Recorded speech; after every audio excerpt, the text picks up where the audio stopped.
Hello बच्चों, स्वागत है आप सभी का आपके अपने YouTube चैनल एम क्लासेस पर। आज मैं लेकर के आया हूँ आपके लिए ब्रह्मा सीरीज का एक और नया चैप्टर जिसका नाम है केमिकल काइनेटिक्स। Chemical kinetics. इस चैप्टर में हम जो आपके प्रीवियस बोर्ड एग्जाम में जो क्वेश्चन आए हुए हैं उनके बारे में चर्चा करने वाले हैं, डिटेल एक्सप्लेन करने वाले हैं, किस तरह से आपका पेपर रहने वाला है, इन सभी के बारे में डिस्कस करने वाले हैं। आपका जो ऊर्जा मंत्र है उससे स्टार्ट करते हैं, जो कि है जो पानी से नहलाएगा वह सिर्फ लिफाज बदलेगा और जो पसीने से नहाएगा वह इतिहास रचेगा।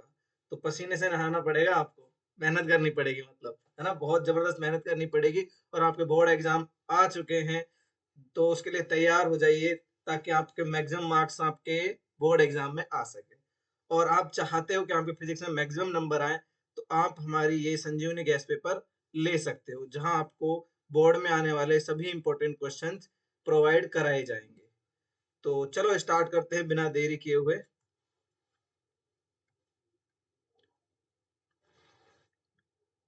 ये रहा आपका पहला क्वेश्चन। ये आपके 2012 के बोर्ड एग्जाम में आया था। तो देखिए क्या है, ये प्रथम कोटि अभिक्रिया की अर्ध आयु अवधि 34.6 यानी 65 सेकेंड है। उसका दर स्थिरांक होगा a first order reaction has a half life period 34.65 seconds. It is it's rate constant is. इसका जो रेट कांस्टेंट है वो क्या होगा? चार ऑप्शन आपके पास हैं, तो देखिए क्या हो जाएगा। रेट कांस्टेंट की बात कर, जो फर्स्ट ऑर्डर रिएक्शन है उसके लिए यहाँ पर देखिए ये हाफ जो लाइफ है उसके लिए फॉर्मूला होता है 0.693 अपॉन के। ये रेट कांस्टेंट है ना। हमको यहाँ पर रेट कांस्टेंट जो है उसके लिए क्या दिया हुआ है यहाँ पर हमसे पूछा गया है। हमको हाफ लाइफ दी गई है 34.65। तो इस तरह से ये हो जाएगा 0.693 अपॉन हाफ लाइफ 0.693 अपॉन 34.65। इसको जो हम इसका सॉल्यूशन करेंगे तो हमको जो आंसर मिलने वाला है वो मिलने वाला है 2 × 10⁻² इनवर्स। ठीक है, तो ये आपका ए ऑप्शन राइट हो जाने वाला है। ठीक है। तो नेक्स्ट क्वेश्चन देखते हैं। देखिए नेक्स्ट क्वेश्चन आपका सेकंड क्वेश्चन है।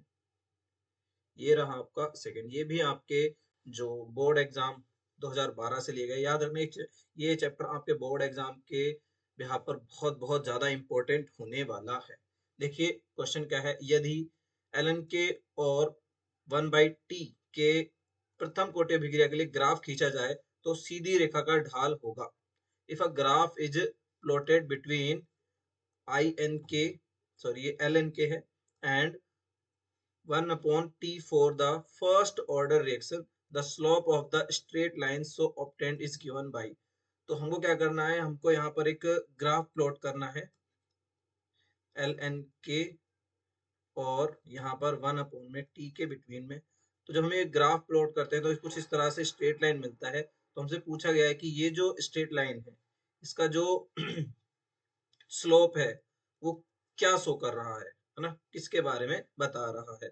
तो इसका देखिए जो आंसर हो जाता है वो होता है ई ए अपॉन में आर। क्या होता है? माइनस ई ए अपॉन में आर को ये शो करता है। ये मतलब यहाँ पर यह क्या है? Activation energy. क्या है? Activation energy. देखिए आपके पास ऑप्शन में ये रहा आपका फर्स्ट ऑप्शन ही इसका राइट ऑप्शन हो जाता है। क्या होता है? फर्स्ट ऑप्शन ही राइट ऑप्शन हो जाता है। तो चलिए नेक्स्ट क्वेश्चन की ओर बढ़ते हैं। देखिए नेक्स्ट क्वेश्चन क्या है। नेक्स्ट क्वेश्चन आपके बोर्ड एग्जाम 2014 से लिया गया है, यानी कि ये आपके 2014 बोर्ड एग्जाम में आया था। देखिए रासायनिक अभिक्रिया ए से बी के लिए पाया गया है कि जब ए की सांद्रता 2 गुनी की जाती है तब अभिक्रिया की दर पर कोई असर नहीं होता है। ए से संबंधित अभिक्रिया की कोटि है। For chemical reaction A to B is found that the rate of reaction does not change when the concentration of A is doubled the order of reaction with respect to age। तो यहाँ पर देखो क्या कहा गया है कि एक रिएक्शन है जो ए से बी, ये रिएक्शन हो रही है और इससे कहा गया है कि जब हमने क्या किया, जो ए की कंसेंट्रेशन है इसको डबल कर दिया। क्या कर दिया है? यहाँ पर डबल किया है। तो बताइए इसकी जो इसकी देखिए इसकी जो सांद्रता है वो दुगनी करने पर दर पर कोई रेट पर कोई भी इफेक्ट नहीं हो रहा है। तो आपसे पूछा गया है कि इसकी कोटि यानी ऑर्डर क्या होगा। अगर कोई भी इफेक्ट उसके रेट पर नहीं हो रहा है, इसका मतलब वो कैसी रिएक्शन है, जीरो ऑर्डर रिएक्शन है। कैसी है, जीरो ऑर्डर रिएक्शन है। कैसी रिएक्शन है, जीरो ऑर्डर रिएक्शन है। तो देखिए आंसर क्या हो जाता है, आंसर यहाँ पर आपका ये आंसर रहा, सी आपका आंसर हो जाता है, जीरो ऑर्डर रिएक्शन। ठीक है, नेक्स्ट क्वेश्चन की ओर बढ़ते हैं। देखिए नेक्स्ट क्वेश्चन यहाँ पर क्या है, ये आपका नेक्स्ट क्वेश्चन है। फोर्थ क्वेश्चन है और ये आपके 2016 यानी 2016 जो आपका बोर्ड एग्जाम पेपर था वहां से लिया गया है। ये रिएक्शन आपको दी हुई है H2 प्लस Cl2, ये आपको H न्यू यानी कि लाइट सनलाइट की प्रेजेंस में रिएक्शन हुई है, मतलब प्रकाश की उपस्थिति में रिएक्शन हो रही है और HCl गैस बन रही है। तो पूछा गया है कि ये किस तरह की रिएक्शन है, सेकेंड ऑर्डर रिएक्शन है, जीरो ऑर्डर है, फर्स्ट ऑर्डर है या नन ऑफ दीज। तो किस तरह की ये रिएक्शन हो जाती है, तो इसका जो आंसर है वो क्या हो जाएगा, इसका आंसर हो जाएगा ये है, हो जाती है सेकेंड ऑर्डर रिएक्शन। क्या हो जाती है, सेकेंड ऑर्डर रिएक्शन, क्योंकि HCl के फॉर्मेशन के लिए यहाँ पर H2 और Cl2 दोनों की कंसंट्रेशन डिपेंड करती है। अब नेक्स्ट क्वेश्चन की ओर बढ़ते हैं। देखिए नेक्स्ट क्वेश्चन यहाँ पर क्या है, फिफ्थ क्वेश्चन है, ये आपके 2017 जो बोर्ड एग्जाम हुआ था वहां से लिया गया है क्वेश्चन। रेडियोधर्मी 6 काइनेटिक्स का पालन करता है, radio active decay follow the kinetics. यानी जो रेडियो एक्टिव डिके होता है वो किस ऑर्डर रिएक्शन को शो करता है, zero order, second order, first order और एन डबल डैश ऑर्डर, यानी कि एन वा क्रम के बारे में बताता है। तो यहाँ पर देखिए यहाँ पर क्या हो रहा है, डिके हो रहा है। क्या हो रहा है यहाँ पर, डिके हो रहा है। तो इसका आंसर क्या हो जाएगा यहाँ पर, इसका आंसर हो जाता है फर्स्ट ऑर्डर। जितने भी डिकेइंग जो रिएक्शंस हैं वो कैसे हो जाती हैं, फर्स्ट ऑर्डर रिएक्शन हो जाती हैं। तो नेक्स्ट क्वेश्चन की ओर बढ़ते हैं। देखिए नेक्स्ट क्वेश्चन क्या है, यहाँ पर सिक्स क्वेश्चन आपके सामने है। तृतीय कोटि अभिक्रिया के लिए वेग स्थिरांक की इकाई unit of rate constant of third order reaction, ये आपके 2018 जो बोर्ड एग्जाम है वहां से लिया गया है। देखिए अगर आपको के यानी कि रेट कांस्टेंट की यूनिट निकालनी है तो उसके लिए एक फॉर्मूला है, और उस फॉर्मूले को अगर आप याद रखते हो तो आप किसी भी ऑर्डर के लिए क्या निकाल सकते हो, रेट कांस्टेंट की यूनिट निकाल सकते हो। और वो फॉर्मूला है मोल 1 - n लीटर n-1, एंड यहाँ पर होता है टाइम इनवर्स। क्या होता है, टाइम इनवर्स। अब हमको यहाँ पर n क्या है, ऑर्डर है, ऑर्डर ऑफ रिएक्शन है। क्या है ये, ऑर्डर ऑफ रिएक्शन है। इस फॉर्मूले का यूज करके आप आसानी से क्या निकाल सकते हो, के की यूनिट निकाल सकते हो। जैसे हम देखो यहाँ पर हमसे कहा गया है तृतीय कोटि या फिर थर्ड ऑर्डर, थर्ड यानी n इक्वल टू क्या हो जाएगा यहाँ पर 3 हो जाता है। तो मोल 1 - 3 लीटर 3 - 1 और टाइम इनवर्स। ठीक है, तो यहाँ पर देखिए क्या हो जाएगा, ये हो जाएगा मोल -2 लीटर, ये +2 का रहेगा और ये टाइम इनवर्स रहेगा। तो ये के की यूनिट यानी कि रेट कांस्टेंट की यूनिट हो जाती है। देखिए आंसर क्या हो जाता है यहाँ पर, ए सेकेंड इनवर्स नहीं होगी, ये प्राइमरी ऑर्डर रिएक्शन की होती है, फर्स्ट ऑर्डर रिएक्शन की होती है सेकेंड इनवर्स। उसके बाद बात करें तो देखिए यहाँ पर इससे मैच कौन सा कर रहा है, तो ये रहा आपका, ये देखिए आप यहाँ पर जो ये सी ऑप्शन है ये इससे मैच कर रहा है। ठीक है, तो ये इसका आंसर हो जाता है। तो इस तरह से आप किसी भी प्राइमरी हो, 0 डिग्री हो, सेकेंडरी ऑर्डर हो, सेकेंड ऑर्डर हो या थर्ड ऑर्डर रिएक्शन हो, सभी के जो के यूनिट है वो आप निकाल सकते हो इजीली। ठीक है, और ये आपके एग्जाम में जरूर पूछी जाती है। फिर देखिए यहाँ पर है एक और क्वेश्चन आपके सामने है कि रेट कांस्टेंट आपसे पूछा गया है पेरोक्साइड का, इज एन एग्जांपल ऑफ, ये आपके 2019 जो बोर्ड एग्जाम है वहां से लिया गया है क्वेश्चन। देखिए ये भी एक डिकेइंग रिएक्शन है जहां पर ये H2O2 का डिकेइंग होता है 2H2 प्लस में O2 में। ठीक है, ये इस तरह से टूट जाता है। तो इस जो टूटने वाली रिएक्शंस हैं वो क्या है, वो सभी फर्स्ट ऑर्डर रिएक्शन होती है। कैसे होती है, फर्स्ट ऑर्डर रिएक्शन होती है, ये आपको ध्यान रखना है। चलो नेक्स्ट क्वेश्चन की ओर बढ़ते हैं। देखिए नेक्स्ट क्वेश्चन ये रहा आपके सामने, यहाँ पर an example of trimolecular reaction, त्रिआण्विक अभिक्रिया का उदाहरण आपसे पूछा गया है कि कौन सी ऐसी अभिक्रिया है जिसमें 3 अणु भाग ले रहे हैं। आपको दिख रहा होगा ए और बी दोनों में ही एक सिंगल मॉलिक्यूल भाग ले रहा है और उसका डिकेइंग हो रहा है, ठीक है। लेकिन जो ये सी ऑप्शन है जहां पर ये नाइट्रोजन मोनोऑक्साइड है ना, नाइट्रोजन मोनोऑक्साइड, और यहाँ पर Br2, ठीक है। तो इसके 2 मॉलिक्यूल भाग ले रहे हैं और यहाँ पर इसका एक मॉलिक्यूल भाग ले रहा है, तब जाके यहाँ पर ये प्रोडक्ट बन रहा है। तो यहाँ पर साफ साफ दिख रहा है कितने मॉलिक्यूल भाग ले रहे हैं, 3 मॉलिक्यूल। अगर 3 मॉलिक्यूल भाग ले रहे हैं तो रिएक्शन हो जाएगी ट्राई मॉलिक्यूलर मॉलिक्यूलर। तो आंसर क्या हो जाएगा, सी ऑप्शन हो जाएगा आंसर। और ये आपके 2020 जो बोर्ड एग्जाम हुआ था वहां से ये क्वेश्चन लिया गया है। तो याद रखिएगा, बार बार मैं एक चीज को रिपीट कर रहा हूँ, ये चैप्टर आपके बोर्ड एग्जाम के लिए बहुत बहुत इंपॉर्टेंट है। काफी ज्यादा नंबर्स का ये चैप्टर रहता है और इससे काफी ज्यादा क्वेश्चंस पूछे जाते हैं, सब्जेक्टिव भी और ऑब्जेक्टिव भी। तो बहुत इंपॉर्टेंट चैप्टर है। चलिए नेक्स्ट क्वेश्चन की ओर बढ़ते हैं, जो आपका क्वेश्चन नंबर 9 है। ये आपके 2023 बोर्ड एग्जाम से लिया गया है। A reaction is first order in A and second order in B. How is the rate affected when concentration of both A and B are doubled? तो यहाँ पर क्या कहा गया है कि जो A रिएक्शन है ना, A reaction is first order, कोई A रिएक्शन है ना, A रिएक्शन है, ये कैसी है, फर्स्ट ऑर्डर है। और एक दूसरी रिएक्शन है B रिएक्शन, वो कैसी है, सेकंड ऑर्डर है ना। फर्स्ट ऑर्डर है और सेकंड ऑर्डर रिएक्शन है। अब इनसे यहाँ कहा गया है कि दोनों की अगर कंसंट्रेशन A और B की डबल कर दी जाए तो वहां पर रेट किस तरह से इफेक्ट होगी, डिक्रीज होगी, इंक्रीज होगी, और कितने टाइम होगी, वो यहाँ देखने वाली बात। एक बार हिंदी को भी हम रीड कर लेते हैं, हिंदी में इस क्वेश्चन को, कि एक अभिक्रिया ए के प्रति प्रथम तथा बी के प्रति द्वितीय कोटि की है। एक अभिक्रिया ए के प्रति तो प्रथम है और बी के प्रति द्वितीय कोटि की है। तो ए तथा बी दोनों की सांद्रता अगर दूनी करने से वेग पर क्या प्रभाव पड़ेगा। तो देखिए अब इसका हम आंसर ट्राई करते हैं। तो आंसर क्या होगा, देखिए यहाँ पर अगर दोनों के लिए बात करें तो रेट के लिए बात करेंगे तो यहाँ पर इस तरह से रेट मतलब डी एक्स अपॉन में डी टी है, ठीक है। तो यहाँ पर क्या होगा, के लिए यहाँ पर जो ए के लिए फर्स्ट ऑर्डर रिएक्शन है और बी के लिए क्या है, सेकेंड ऑर्डर रिएक्शन, ठीक है। तो अब हमने यहाँ पर क्या कहा गया है कि दोनों की जो कंसंट्रेशन है वो डबल कर दी गई है। यहाँ पर ये 2A हो गई है इसकी कंसंट्रेशन, और इस तरह से बी की भी क्या कर दी गई है, डबल कर दी गई है। तो इस तरह से देखिए डी एक्स अपॉन में जो डी टी है वो क्या आने वाला है, यहाँ के रहेगा, 2 बाहर आ जाएगा है ना, और ये 2 का स्क्वायर हो जाएगा तो 4 हो जाएगा। बाकी हम सेम रखने वाले हैं। ये क्या हो जाएगा यहाँ पर, ये हो जाएगा ए और यहाँ बी, ठीक है। तो ये हो जाएगा 8 की, ये बी का स्क्वायर, ठीक है, डी एक्स अपॉन में डी टी। अगर आप इसको और इसको कंपेयर करते हो तो आपको दिख रहा होगा यहाँ 8 जो है दिख रहा है, बाकी सेम है। इसका मतलब क्या है कि जो रेट है वो 8 टाइम इंक्रीज हुई है। क्या हुई है, 8 टाइम इंक्रीज हुई है, इट इंक्रीज 8 टाइम्स, ठीक है। तो ये इस तरह से हम इसका आंसर निकाल सकते हैं।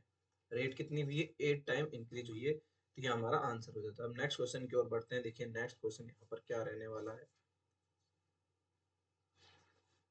क्वेश्चन है जो आपके 2023 बोर्ड एग्जाम से लिया गया है। Molecularity of a reaction can not be, किसी भी रिएक्शन की जो मोलिक्यूलरिटी है या हिंदी में कहें तो आणविकता नहीं हो सकती। याद रखना, किसी भी रिएक्शन की मोलिक्यूलरिटी कभी भी जीरो नहीं हो सकती।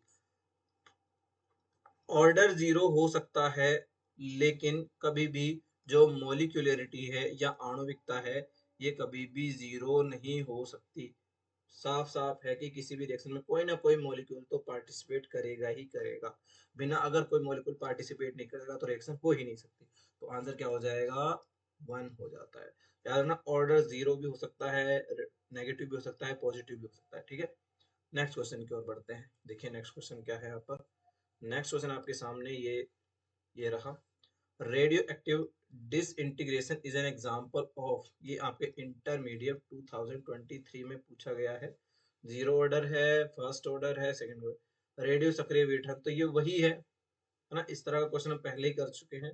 तो ये कैसा है यहाँ पर, प्रथम कोटि या फर्स्ट ऑर्डर, इसका आंसर हमने बताया भी था, जो रेडियो एक्टिव डिकेइंग है उसका आंसर क्या है, फर्स्ट ऑर्डर है। ठीक है, ये पहले ही हमने डिस्कस किया था, इसलिए ज्यादा टाइम हम इस क्वेश्चन पर नहीं देंगे। नेक्स्ट क्वेश्चन देखते हैं, ये आपका क्वेश्चन इंटरमीडिएट 2023 एंड 24 में पूछा गया। The unit of rate and rate constant are same for our reaction. इसी रिएक्शन के लिए unit of rate and rate constant, rate की यूनिट और रेट कांस्टेंट की जो यूनिट है वो सेम रहती है। ये किसके लिए रहती है, किस ऑर्डर की रिएक्शन के लिए रहती है, तो ये जीरो ऑर्डर रिएक्शन के लिए क्या रहती है, सेम रहती है। इसको आप रट लो, याद कर लो, बहुत इजी क्वेश्चन है और एग्जाम में पूछे जाने वाला क्वेश्चन भी है। क्वेश्चन हिंदी में बात करें तो किस अभिक्रिया का दर तथा दर स्थिरांक का मात्रक समान होता है, तो वो क्या होता है, शून्य कोटि अभिक्रिया। क्या होती है, शून्य कोटि अभिक्रिया, आंसर हो जाएगा। नेक्स्ट क्वेश्चन की ओर बढ़ते हैं। देखिए ये रहा आपका 13 जो क्वेश्चन है वो है, the rate constant for a first order reaction is 2 into 10 to की पावर 2 मिनट इनवर्स। ठीक है, the half life period of reaction is, तो हाफ लाइफ यानी कि हमको T/2 पूछा गया है। ठीक है, हमने फर्स्ट ऑर्डर रिएक्शन के लिए पहले ही फॉर्मूला देखा था, जो क्या होता है, T/2 is equal to 0.693 upon में के था, के यानी कि हमको रेट कांस्टेंट यहाँ दिया हुआ है, तो इससे हम इजीली ये आंसर निकाल सकते हैं, जो कि 0.693 अपॉन में 2 इंटू 10 टू की पावर -2 रहेगा। और इसको जब हम सॉल्यूशन करेंगे तो हमारा जो आंसर आने वाला है वो है 34.65 मिनट, इसका आंसर आ जाएगा। तो ये इसका आंसर हो जाता है। ठीक है, चलिए नेक्स्ट क्वेश्चन की ओर बढ़ते हैं। नेक्स्ट क्वेश्चन क्या है, हिंदी में भी ही रहने वाला है। ठीक है, इसको बस पढ़ लेना। एक प्रथम कोटि अभिक्रिया का दर स्थिरांक आपको दिया हुआ है, यानी के दिया हुआ है, और आपको अर्धायु पता करनी है, यानी कि हाफ लाइफ पता करनी है। तो चलिए नेक्स्ट क्वेश्चन की ओर देखते हैं, क्या है नेक्स्ट क्वेश्चन। 14 क्वेश्चन आपके सामने है। During the course of chemical reaction the rate of reaction, है ना, यहाँ पर कि जो किसी भी रासायनिक अभिक्रिया के दौरान, है ना, ड्यूरिंग है ये, during the course of the chemical reaction, किसी भी जो केमिकल रिएक्शन उसके दौरान क्या होता है, टाइम के साथ जो इंक्रीज होती है ना, रेट, क्या पूछा गया है, रेट पर क्या इफेक्ट पड़ता है, तो क्या वो इंक्रीज होती है, remain constant with time, time के साथ एज इट इज रहती है, या टाइम के साथ डिक्रीज होती है, irregular trend with time, time के साथ कुछ पता नहीं है, फिक्स नहीं है, कम ज्यादा क्या है। देखिए अगर कुछ भी ना हो तो टाइम के साथ क्या होता है, रेट डिक्रीज होती है। उसका रीजन क्या है, जो रिएक्टेंट है, कौन है, रिएक्टेंट जो रिएक्शन में पार्टिसिपेट करते हैं, उनके जो मॉलिक्यूल है धीरे धीरे डिक्रीज होते जाते हैं। और अगर मॉलिक्यूल में जो मॉलिक्यूल रिएक्शन में पार्टिसिपेट करें, अगर उनका ही नंबर डिक्रीज हो जाएगा तो रेट भी डिक्रीज हो जाएगी, टाइम के साथ क्या हो जाएगी, टाइम के साथ रेट डिक्रीज हो जाएगी। तो ये इसका आंसर हो जाता है। हिंदी में बात कर लेते हैं इस क्वेश्चन के बारे में।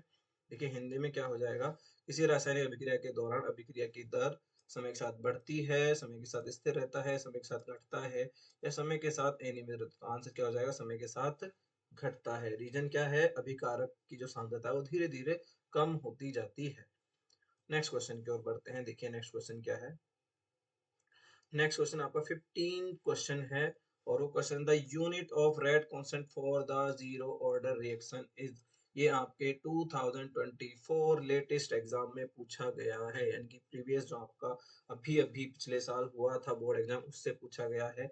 और ये आपको जीरो ऑर्डर के लिए पूछा गया, जिसके लिए मैंने अभी एक फॉर्मूला बताया था, जहां आपको यहाँ mole 1 minus N, litre n minus one, and time inverse यहाँ से आप लगा सकते हो। n बराबर यहाँ 0 है, तो आंसर हो जाएगा मोल 1 litre inverse and time inverse. तो ये इसका आंसर हो जाता है। देखिए क्या आंसर हो जाएगा, इसको मैच कीजिएगा, यहाँ पर मोल ये रहा इसका आंसर। तो ये आपका सी ऑप्शन यहाँ पर राइट ऑप्शन हो जाता है। किसी भी ऑर्डर की रिएक्शन के लिए आप के की यूनिट यहाँ से इस फॉर्मूले से निकाल सकते हो। तो चलिए नेक्स्ट क्वेश्चन की ओर बढ़ते हैं। नेक्स्ट क्वेश्चन क्या है, ये रहा आपके सामने को बेहतरीन क्वेश्चन। ये आपके 2024 बोर्ड एग्जाम में पूछा गया। A reaction in which reactant R, यहाँ पर रिएक्टेंट है R, converted into a product P, यानी कि जो आर है वो किस में कन्वर्ट होता है, पी प्रोडक्ट में, फॉलो सेकंड ऑर्डर काइनेटिक्स। तो ये सेकंड ऑर्डर काइनेटिक्स यानी कि सेकंड ऑर्डर रिएक्शन को रिप्रेजेंट करता है। If concentration of reactant is increase by 4 time what will be the increase in rate of formation of P. तो product के बनने की जो रेट है वो कितने टाइम इंक्रीज होगी अगर हम कंसंट्रेशन को कितना कर दे, 4 टाइम कर दे। तो देखिए जो रेट की बात करें यहाँ पर, रेट के लिए हम कहते हैं यहाँ के है और यहाँ आर है, ठीक है। अब ये कितनी है, सेकेंड ऑर्डर रिएक्शन है, यहाँ की स्क्वायर आ जाएगा। अब हमसे कहा गया है कि जो कंसंट्रेशन है 4 टाइम इंक्रीज की गई है, मतलब यहाँ पर जो इसको डैश कर देते हैं, है ना। यहाँ पर क्या है कि इस तरह से भी कर सकते हैं हम इसको, कि कंसंट्रेशन यहाँ पर कितनी है, 4 टाइम इंक्रीज हुई है।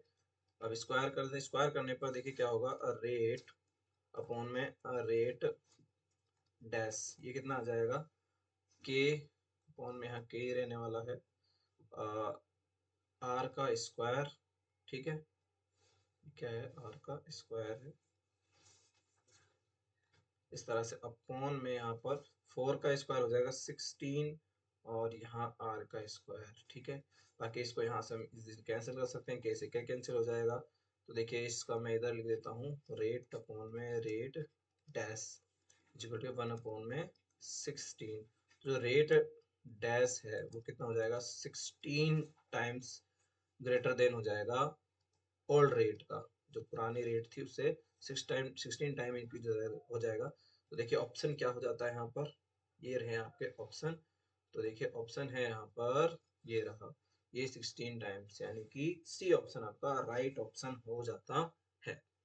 तो एक बार हिंदी में इस क्वेश्चन को पढ़ लेते हैं, बाकी आंसर तो सेम ही रहने वाला है।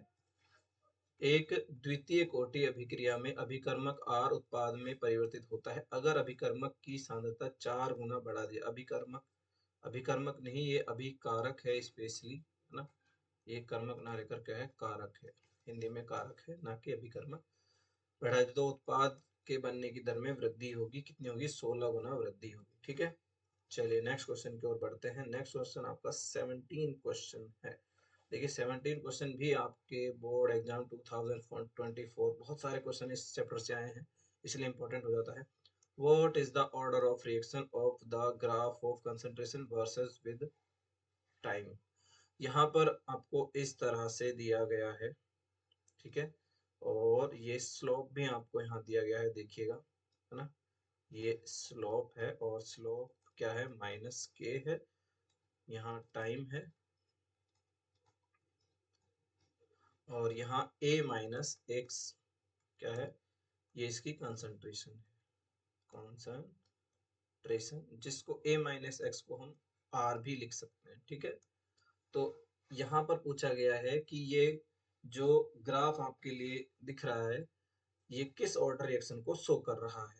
तो ये जो ग्राफ है ये आपकी प्राइमरी जो फर्स्ट ऑर्डर जो रिएक्शन है, सॉरी, यहाँ पर ये जीरो ऑर्डर रिएक्शन को शो कर रहा है, प्राइमरी को नहीं, जिसको हो रहा है जीरो ऑर्डर रिएक्शन को शो कर रहा, किसको शो कर रहा है, जीरो ऑर्डर रिएक्शन को ये शो कर रहा है। तो देखिए आंसर क्या हो जाएगा, इसका आंसर हो जाता है ए, आंसर हो जाता है जीरो ऑर्डर रिएक्शन।